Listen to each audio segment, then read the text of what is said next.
just so you knew prior. Everybody riot, organized chaos, nobody quiet. We gon' try a seance. Communication and communion with the world's greatest icon. Station as a human, yet he's listening to my song. Hype joint, this that no nigga with the bass and the bang. Make it do, yo, hit you with the 5 elements like 5 elephants. Let him know I'm relevant, I'm heaven sent, telling him we're from a whole nother galaxy. I'm actually born from the static sea. Ass to be crazy, I'm trying to be amazing. Next big thing kinda has a nice ring. Bada boom, bada bing. You love it when I go off when you shout out.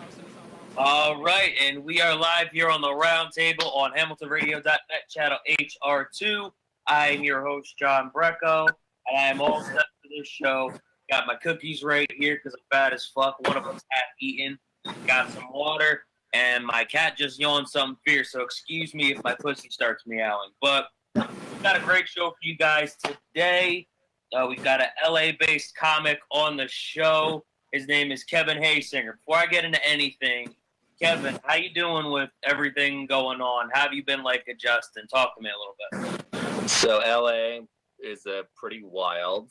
I actually got so crazy. There's so many COVID cases. I actually came up to Yuba City with my stepdad and my mom to quarantine just because LA County has like over 3,000 cases of COVID, and Sutter County up here has about 4. So I figured I would take my chances and just be safe. Gotcha. I went back for a little bit. It's still shut down. They're like opening back up. They started opening bars back up, but they literally just now we're getting the second wave, and shocker, opened up, and now we got a bunch more coronavirus cases. So now we're having to close everything back down again. So it's pretty crazy. It's gotta get opened up in waves, like some places have been doing it. The place that have been doing it slow, it's been successful, I feel like. But how have you been with it? Have you been all right? I've been okay, I guess.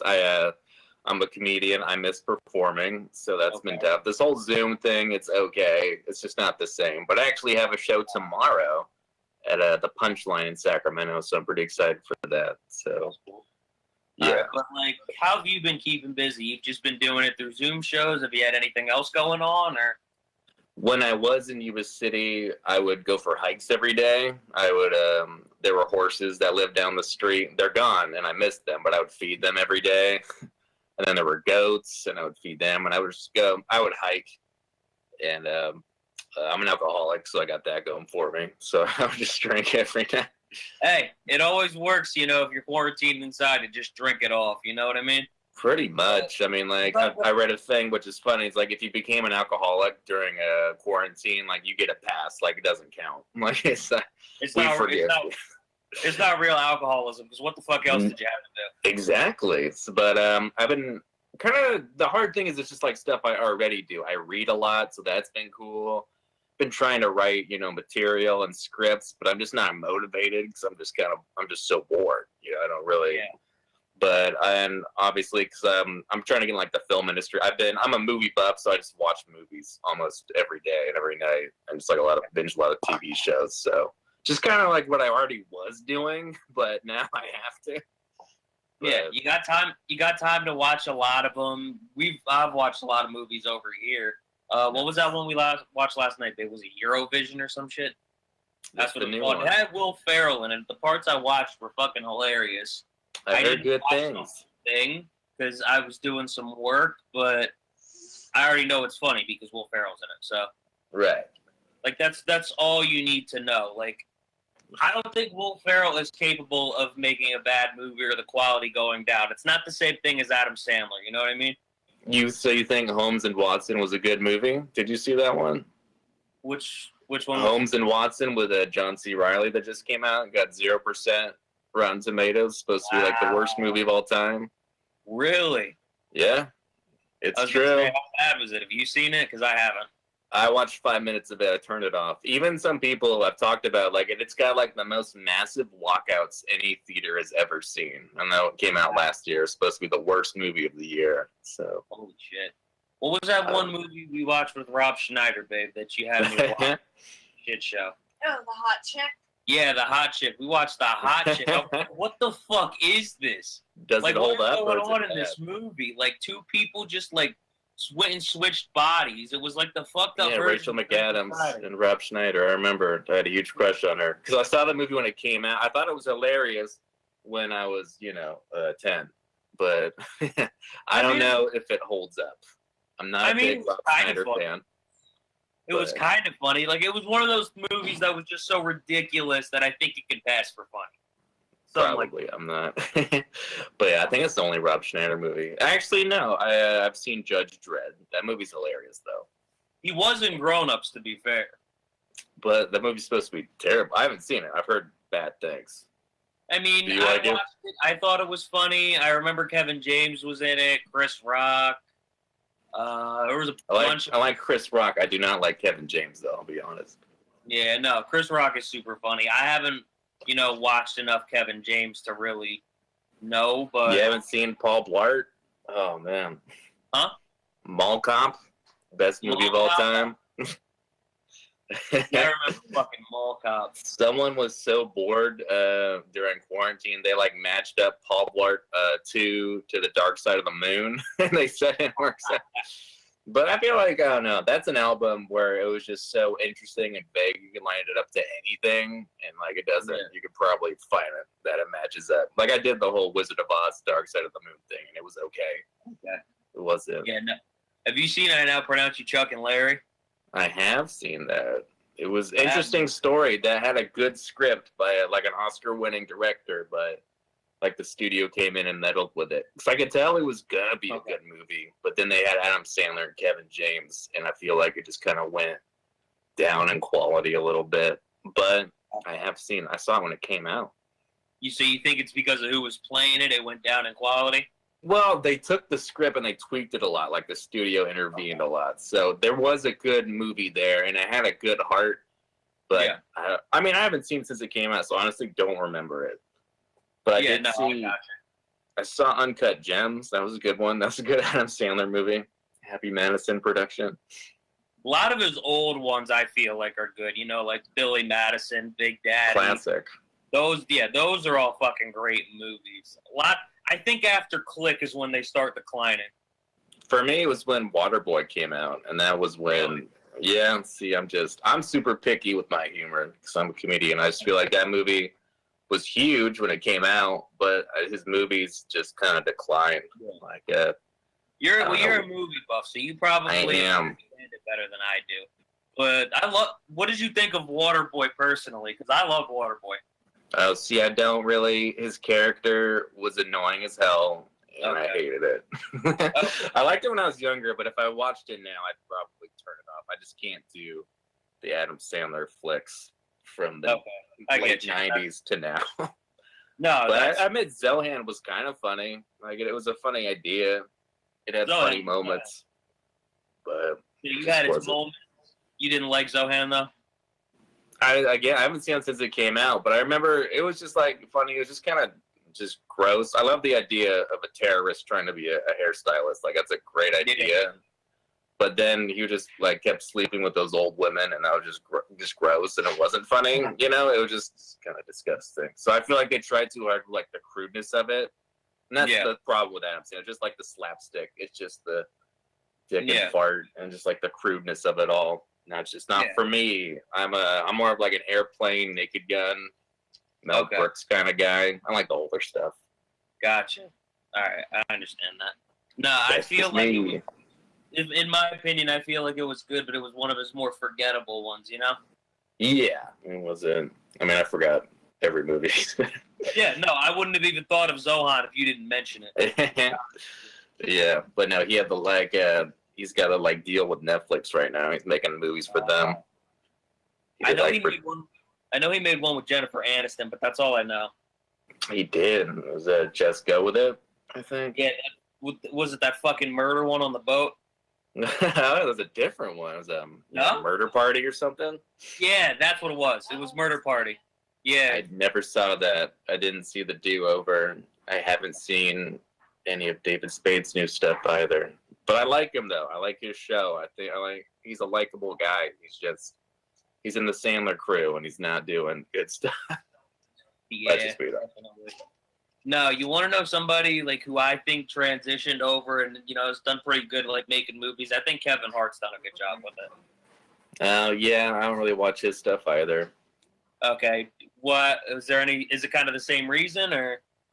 I thought Kevin Hart was funny in a Scary Movie 3. I thought that was like his peak, him and Anthony Anderson. But I don't know. I haven't really seen any of his stuff.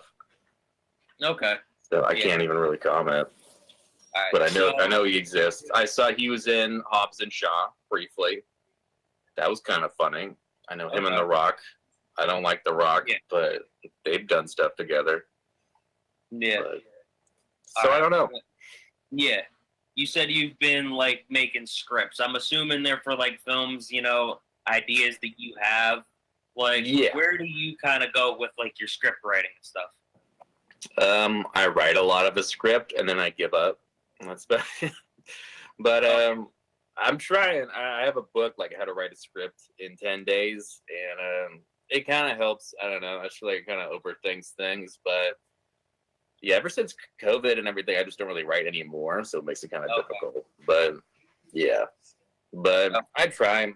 My goal is to just be the lead actor in a really crappy sitcom and just, make all the money off of that. And then afterwards, just live off it for the rest of my life, like Big Bang Theory.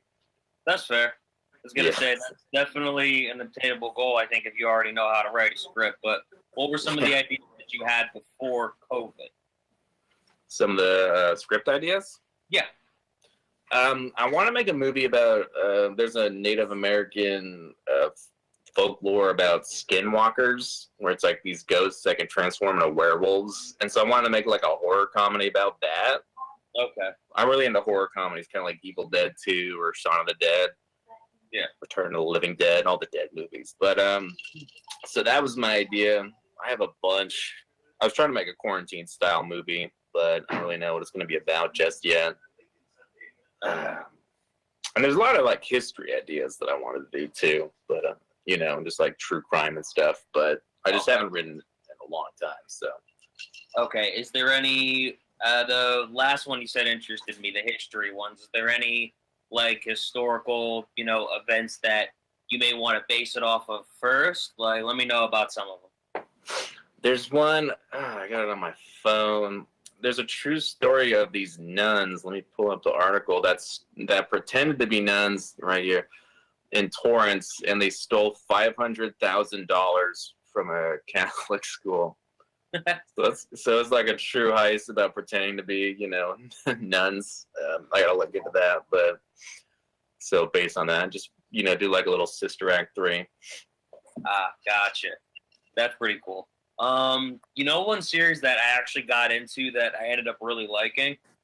What's that? It was BuzzFeed Unsolved. What they do is they go over a lot of murders that haven't been solved, or they'll go into theories about like ghost stories. I think one of them, they talked about Bigfoot. They go into O.J. Simpson murders, and they have all this information. They come up with their own theories. It was really interesting stuff. I really enjoyed it. Nice. Yeah, I'm actually reading this book I got. It's called Weird California, and has like a lot of sites in California specifically where just crazy, like you got a UFO sighting. And so like this one hike specifically I tried to go on called Turnbull Canyon, where there used to be like a lot of cults. Okay. So that's pretty cool. And I bought the book because there's like a bunch of statues in it, and one of the statues is from my hometown, Auburn. So that was cute. So yeah, I got that going for me. Hold on, All right, so I do want to ask, before anything else, did you get into comedy first, or have you just always been in film and you wanted to do comedy at some point after? Tell me about how that went. Yeah, so I been basically writing and doing stuff my entire life, so I guess I did that kind of first. Okay. But yeah, comedy just kind of came naturally to me. It was just like something fun that I liked doing. I honestly didn't really think about being a comedian until I was in my 20s. Okay. And I saw that there was an open mic, and I tried it out. I brought a bunch of people, had my little piece of paper full of one-liners, and I just went for it. So lately, that just seems like more success for me, just like doing all these open mics and hanging out. So that's been more fun. And I moved to LA primarily like to do film as well, but it's kind of a tough industry. I don't know. Yeah. It's been So comedy was more like an impulse thing. You were like, all right, let me just give it a shot. yeah. That was like the All start. All right. So take me back to how you got into film. You know, what made you make the decision to move to LA? Talk to me about some of that. Well, when I was a kid, I would always watch. I think it was like the Tim Burton Batman movie on VHS, and like I would watch movies all the time. I would rent movies from the video store, Blockbuster, and yeah, I just loved them. And then like when I would turn 9 or 10, I bought a camera, and I would just start making little short films with my friends. So that was fun, and I always like try to make features, and I would like just write little fun, cute scripts. And yeah, and then when I was in high school, my goal, like we always, for our senior year, we'd always make like a senior project. So I decided to make a movie. So I did that. I wrote it, directed it, starred in it, and that was fun. It was like a little superhero spoof. So that was just the thing. I loved writing, producing, and just like directing all this stuff. And it was just fun, you know, I just really love mostly like the editing process too, you know, seeing like stuff that you film, like getting on the big screen. Okay. So yeah, it was just, I love making stories, you know, and it's usually like typically based on other stuff, you know, like a spoof or a book I read, or kind of like we're talking about like the true crime and stuff. So yeah, stuff like that. What do you like about the editing process? Like, why did that catch your eye? It's just cool. It's just honestly fun, you know, to like, I can't describe it, you know, cutting out all the bloopers and, you know, just sitting there watching all your takes, picking your favorite one. And I mean, it's strenuous, you know, just like doing that whole editing process, but just when it works, I think mostly just the final product and then seeing what you did and like being proud of it. That's mostly what I'm like going for, you know, just the hard work paying off. All right. But So I don't know why, just the technical aspect itself, just editing is just fun for me. Gotcha. Yeah. You talked about like cutting out like bloopers and stuff. Do you like making like blooper reels too? Is that fun? I tried to. Yeah, I had one at the end of my senior project. That was probably the best part because most of it, yeah, I mean, we're like 17, 18 years old, and we were just messing around half the time. So there was a lot of bloopers. So, and then honestly, got most of the laughs with that last 5 minutes. But Okay. So what are some of your favorite films that you've personally made? favorite films, I mean, they're not even really around anymore. I mean, the only technically movie that I have is like my feature film. I started doing like a sitcom in college briefly, but it was like a spoof of sitcoms that had like a little laugh track. It's called Ordinary Guys, so that's probably one of my favorites, the pilot episode. So I got that one. I did stuff back in high school, but yeah, I don't really. Yeah, I guess just my feature film, Ordinary Guys. Okay. I guess that's all I really have. I mean, it's on YouTube, so that's all I can really think of. All right, that's fair. What made you choose to move to LA and pursue it? Was there like an event that in your life that maybe you made this decision? You know, were you thinking about it for a while? What was it? Well, I've been living in Sacramento, and then my sister moved a couple years ago to LA, and been pretty successful down there, and I miss her, miss being around here. And the big event for me was that my mom retired, and she was looking around. She found a place and just called me up and said, "Do you want to do it?" And I just said, "Yeah." So I packed up, got a 2-bedroom apartment, or it's a house, but yeah. So you pretty much just moved down there with your family. Yeah. That's yeah. You know, and it was. You have something like going for you that maybe you were thinking about, maybe you weren't. I'm really not sure. And then, you know, your family just kind of takes you in that direction. It's a nice story. Yeah. I like it. So I did look through your Instagram a little bit just to kind of find general questions. And it also said you were an actor. So do you like getting behind the scenes as well as like in front? You like doing that too? I've been trying. I mean, like, I'm told that I have the look, you know, I would like to. I've been doing extra work, but yeah, I haven't really done much. I like both. but acting's a little more pressure. But like I said, I would love to just star in a really crappy sitcom and just make a bunch of money off of that. And that's just it. But yeah, no, I like both. I mean, Clint Eastwood, Ron Howard, they started as actors and then they got their foot in the door and they learned how everything worked. And then they started directing. So Okay. I'd be down to do that. Yeah, you've been mentioning that, it's really tough to get in the film industry and, you've had your struggles with it. So I want to ask you, because I'm trying to break into radio and that's been very tough for me as well. I work at a station called WBCB in Pennsylvania, when I'm not doing this and I'm not actually working or I'm not doing comedy. Right. What are some of the struggles for it for you? Is it just getting your foot in the door, basically? Yeah, foot in the door. I'm really shy, so it's hard for me to network, but I did it first. I've been meeting some people here and there, but that's just the toughest for me is just like making connections and then just like getting your foot in the door. So that's been the toughest part for me. Yeah. So like you mentioned, you're shy. Are there like events, you can go to like try to network with people? I guess. I don't know. I mean, like open mics primarily for comedy, but also not really just because comedians are kind of tough to talk to. But that's I would say that, and just going out in general, or just like going to movies and like movie theaters and such. And because I was thinking, you like go to like film festivals and stuff. You meet different people. You talk to them. Maybe you exchange ideas or some shit, something like that.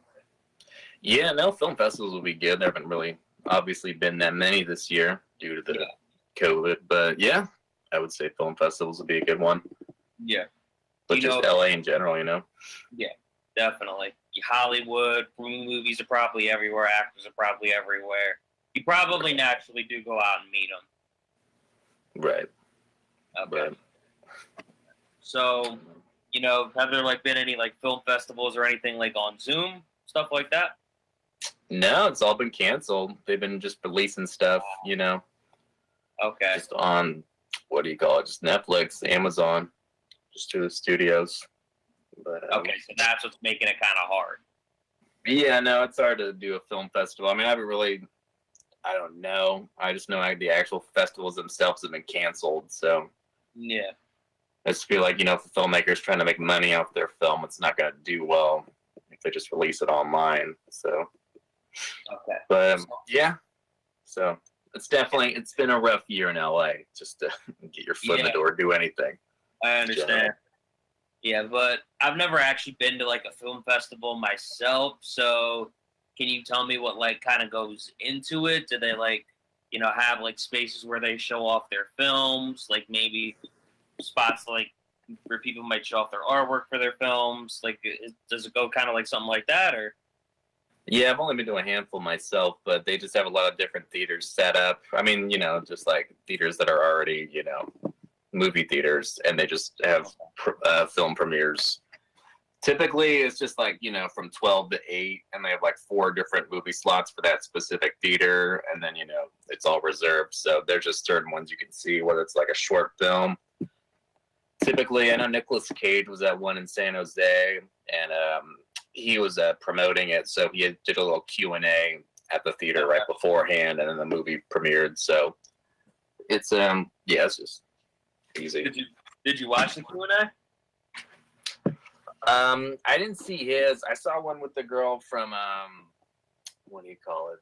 Groundhog Day. I forgot her name. She's the lead actress.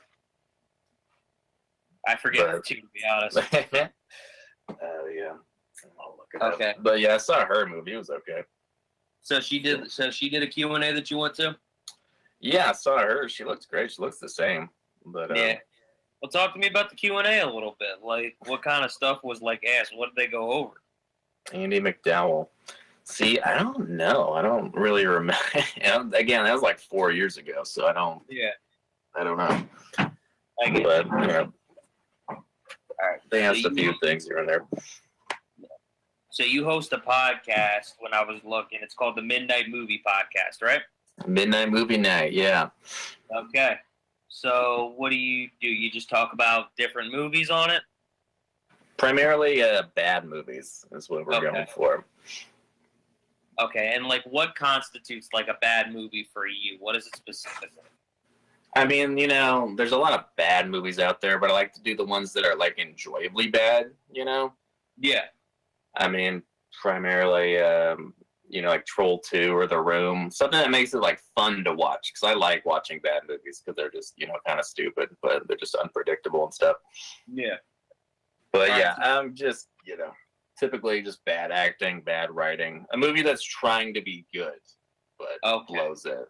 As opposed to something like Sharknado. Yeah. Where it's like trying to be bad, or like Megalodon versus Octopus. Where it's trying to be like so bad it's enjoyable, right? Yeah. Okay. Does that usually go well for movies, you think? Movies that are trying to be bad? Yeah, like they're trying to be so bad they're good. Does that usually No, go it doesn't. It's not, because I don't know if you've ever seen The Room, but it's a great bad movie where he was trying to make an Oscar-worthy movie, but he totally blew it. Yeah. And or like Showgirls, where the best ones, when they're trying to like go for the Oscar, but they totally blow it. Mm. So, but movies like Sharknado, I mean, I've never seen it. I've seen some of it. It's just stupid. Like if you try to make something bad, it's just bad mostly. Like it doesn't really work. So, was Sharknado one of those movies where you just see like bits and pieces and you couldn't get through the whole thing? Yeah, it's just stupid, but it's trying to be stupid, So I just wasn't into it. Okay, gotcha. What was I gonna ask next? You said he talks about some of the best movies there. You normally focus on like bad movies, you said. So give me an example of like a good movie that you might want to talk about on there. A good movie. I mean, there's so many. I don't know. My favorite movie is City of God. That's a good one. I don't know if you've seen it. It's on Netflix. Talk to me about it. It's a good one. It's about a bunch of kids in Rio de Janeiro. It's a true story about trying to survive, and there's like 2 different gangs. There's a lot of gang warfare. It was edited really well. It's in subtitles, but yeah, it was one of my favorite movies growing up. It was just really intense, just like set back in the 70s, and it was just really well made, and it's like really well edited, and it's just also really intense just because the gang leader and the guy that plays him was really just a psychopath. So that's a good one. All right, so I want to talk about maybe a few movies, that people have talked about that you might like, that you might not have liked. So I'm going to get into one, try to think of some others. What'd you think of The Irishman? I liked it. I actually saw it in theaters before it came out to Netflix. A little too long, but did it need to be 3.5 hours? I mean, not really, but I still really liked it. I didn't really know the story of Jimmy Hoffa, so I appreciated it. I will say the whole de-aging looked weird, and I just feel like, we could have gotten some other actors. Now, as much as I love Joe Pesci and Robert De Niro. Yeah. But there was that scene specifically where De Niro, like, throws that guy out of the flower shop or whatever, and he's kicking him, but he's obviously, like, in his 70s. Yeah. Could barely even kick him. So, but I will say I liked it. I would give it a 7.5 out of 10. I wouldn't. It's not like my favorite movie. Like Scorsese's earlier stuff was obviously better, but I still liked it. I appreciated it. Okay. There's also like a bunch of different series out there now. Like you think of the Avengers. I'm thinking of Harry Potter. There's the Lord of the Rings trilogy. Fast and Furious has made like a bajillion movies. I'm just thinking of stuff off the top of my head. So like if there's like a series out there like of movies, which one do you think is the best one? I would say Lord of the Rings was always my favorite growing up. Okay. The original 3, not The Hobbit. I really did not like The Hobbit. But yeah, no, that was they had so many years of prep. It was so good with like their practical effects. I loved the books too. And like I was younger when I saw it, and I just loved it. It was very well acted, very well made. And just like there's 3 movies, but they were all really consistent. None of them were boring, and they were really long, but it was I thought it was fantastic. I think it's one of the probably the best series out there. I remember The Hobbit. Like I actually even read it too before it came out. So what didn't you like about The Hobbit? What was it that kind of turned you off? It was well, first off, it was 3 movies based on one little book. And that was, I think, what really was the nail in the coffin.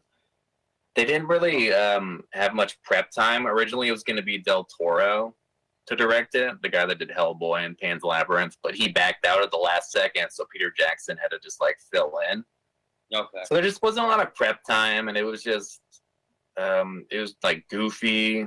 There's like a dwarf that was hot. Like, that's weird. Like, dwarves are dwarves. They're not male models, so just a lot of subplots they had to add in. They had to make it 3 movies, and there's not enough content for 3 movies. So it was just, it was just ridiculous. It was very mediocre. It wasn't bad, but it was just like, I already forgot that I saw any of them.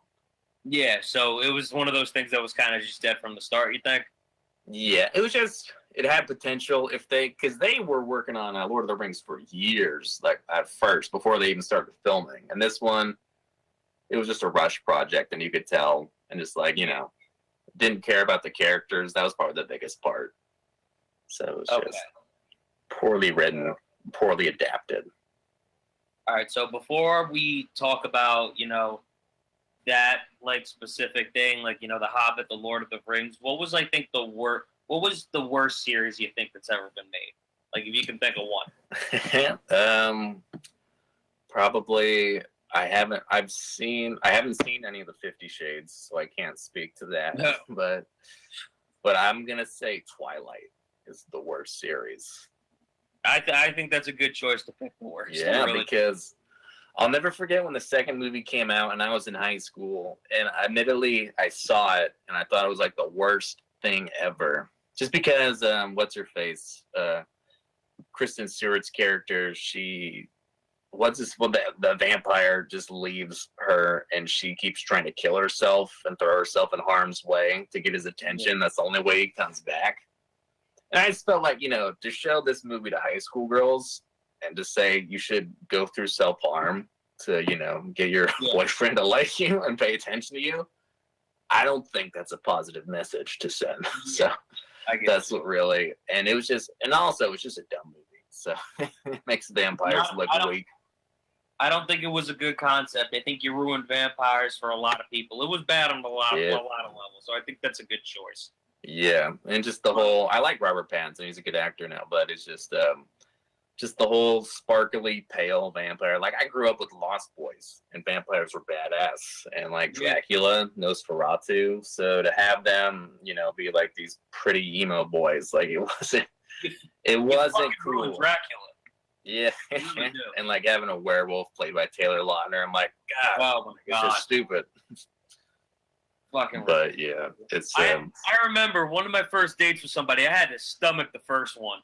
I thought the first one was kind of funny actually when I saw it, just because. But then the second half was stupid. But the first half, when he was like grossed out by Kristen Stewart, was funny. But it was just, admittedly, it was just bad. But I didn't see any of the other ones, so I don't know. The first half, he just doesn't want to be near her. The second half, he's all trying to throw up. I thought that was really funny. It was ridiculous. And then somehow they make it worse, like going through like all the different like movies of it. Because there's a bunch of girls, that might like it, and I ended up watching it. Right. And like the places where the plot goes, I think they end up like getting like married at some point. The baby gets to like 2 days. Like they have a baby. Ridiculous. Yeah, no, I didn't see. And then I think they anger this like vampire tribe, and they see a vision of where the fight doesn't go well, and it doesn't even happen. Right. I think the writing for it is horrible. Honestly, I honestly think it's Game of Thrones season 8 level bad. I only heard about it. I've never even watched Game of Thrones. I only heard about how bad season 8 was. That's pretty good. The show until like season 7. It's worth watching if you're quarantined, if you're bored, but just after season 6, just stop watching. The incest I saw in the first episode just turned me off. I'm sorry. Yeah, not the great, not your favorite incest. Yeah, no, honestly, like all the other topics I think we've talked about with movies I can get through, that was the one where I was just like, no. Right. Like, they get to the end where a guy pushes, like, a kid off of, like, a castle, and I was like, oh, what a douche. That was pretty cool. But it didn't make up for the incest part for me. I'm sorry. Yeah. And, some kids die too. A lot of dogs die too. No, So it happens. It's one of those series where a lot of people die, right? Yeah, that's what it's known for. Killing a lot of people off, a lot of primary characters. Okay. But I liked it because, it was kind of like Lord of the Rings, but a lot darker, a lot more just violence, a lot of nudity. So that's cool. Yeah, no, that's always fun. Yeah. But I think the only thing that I like, out of anything I've seen looking back, was there's like the strong man that takes part in it. And like, I think it's a really convincing character. I see a scene where he crushes a guy's head and I was like, this is badass. But yeah, that was a famous scene. It was the mountain. And I think he has the record for being like the world's biggest man. Yeah, I think he has he has like the record for like lifting the most weight. So yeah. I forgot his name, but he plays the mountain. Yeah, okay. That's just his name in it, the mountain? Yep. I mean, he has a name. It's like Clegane or something, but that's his nickname. That's his fighter name, is the mountain. Gotcha. Okay, so you mentioned Lord of the Rings was a really good, sequel of movies that came out. I know you said The Hobbit, kind of ruined it. Maybe not that, but just ruined like the whole concept of it for you. But I remember watching it, and I think I went through like a marathon of like all three of them at once. So I remember watching it. I was like, these movies are really good. It's just taking forever to get through them, especially the second one. Right. You think the second one was a little bit long? Because I think that was almost 4 hours. I will say that, like, as much as I love the movies, I honestly kind of only love the first one. Because the first one starts out fun, but then it gets serious, and then there's like a really epic battle at the end. But like the second and third movie, it starts off really epic, and it's just like really intense the entire time. Okay. So when I rewatch it, I kind of only watch Fellowship of the Rings. The other two are just they just drag, and they're depressing. But like the first one was happy at first, but then it gets intense. But it's just, So it's that whole 3-act structure.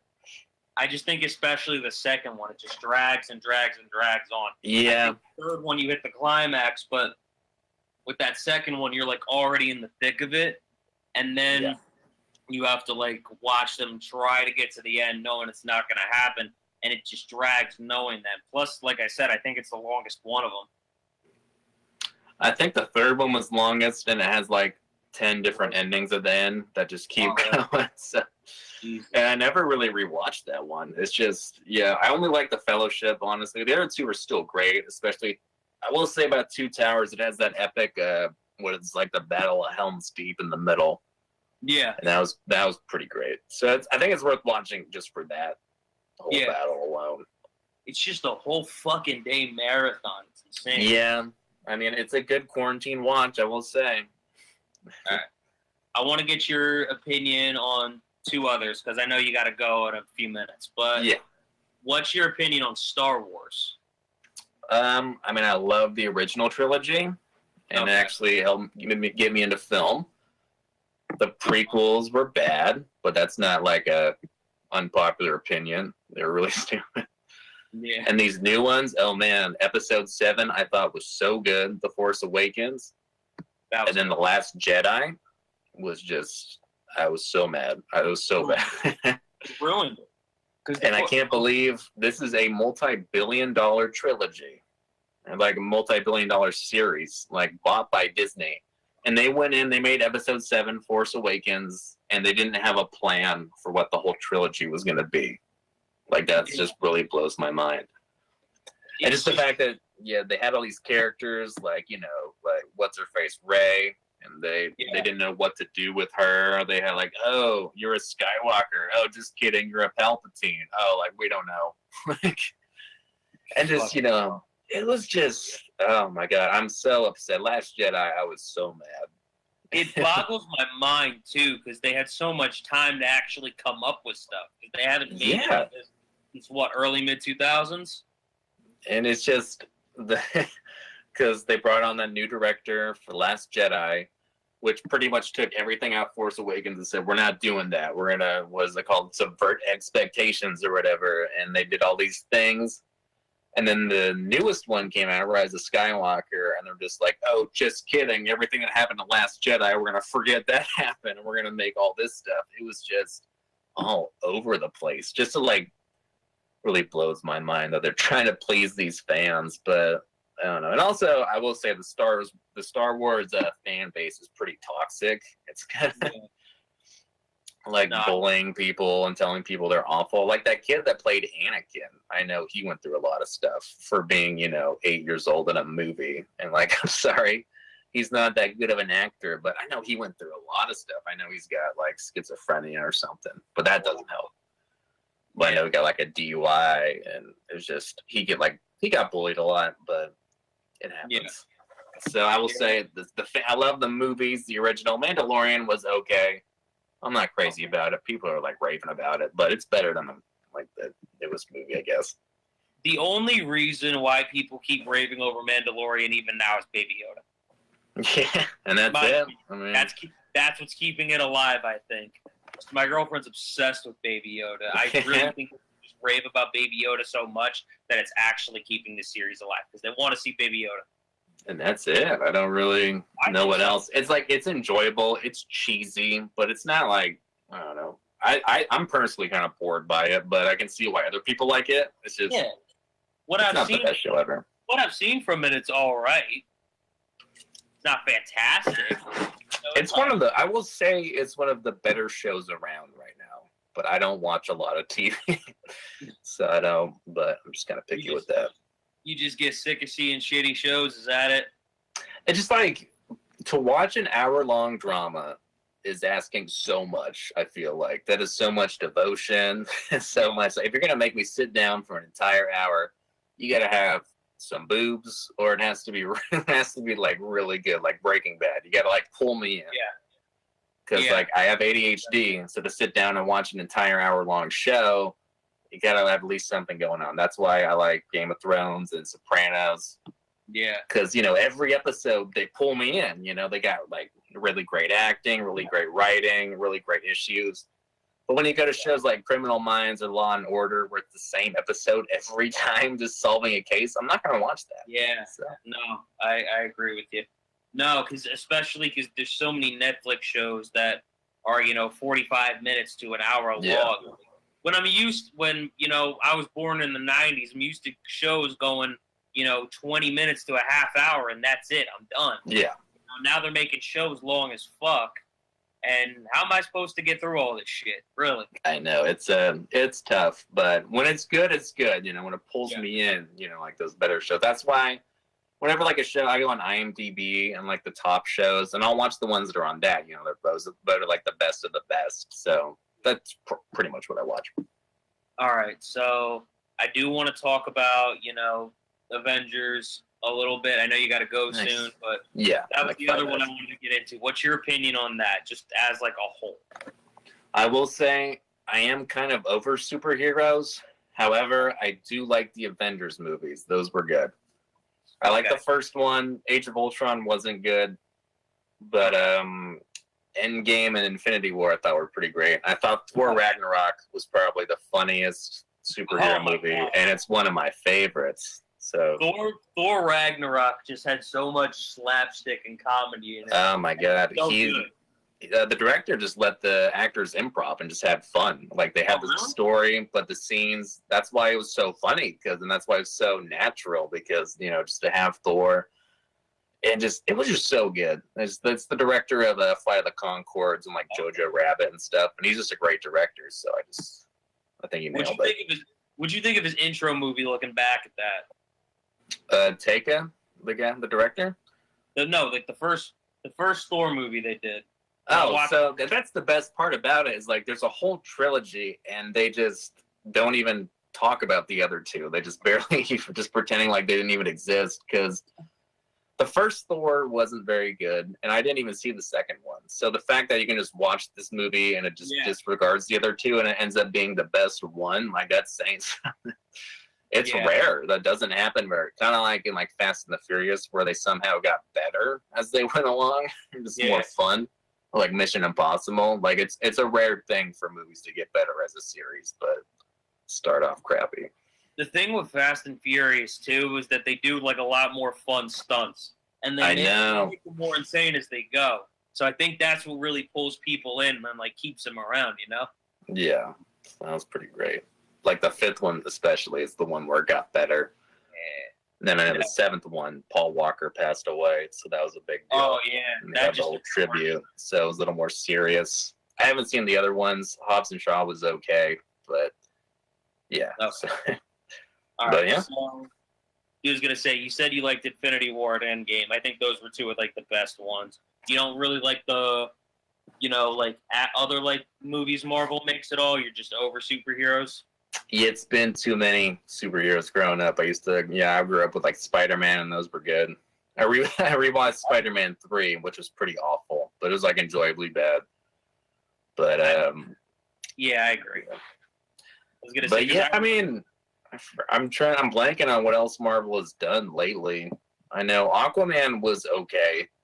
Well, that's DC, but yeah, Wonder Woman was okay. Yeah, I don't know. It's just everything else after Infinity War. I kind of said to myself, I'm over it, just because you knew like the end was coming. I think. Yeah, and it was good. I really liked Iron Man when it came out. That was a good one. But other than that, yeah, once Infinity War was over and the Avengers are pretty much done, like it's okay. Like Guardians of the Galaxy, the first one, it was good. I think people make it out to be better than it is. Like it was different, but yeah, I think Endgame was a solid end to the series, and if anything else comes out, that's great. I mean, like the Joker was really good randomly, so yeah. But that was, not really a superhero movie. It was kind of loosely based, but The villain story. will I see the new Batman? Probably not. Let it happen. But yeah. All right, so I know you do have a mic on Zoom to get to, so I do. I appreciate getting to talk about films, with a movie buff. I hope you do a lot of stuff with films and script writing, and that I get to see it. So I do want to say thank you for coming on. I really appreciate you being. Thanks for having me, and I hope you get into that radio scene. I know it's probably a little easier. All right, thanks for having me, man. Have a good one. All right. You too. All right, bye, brother. Later.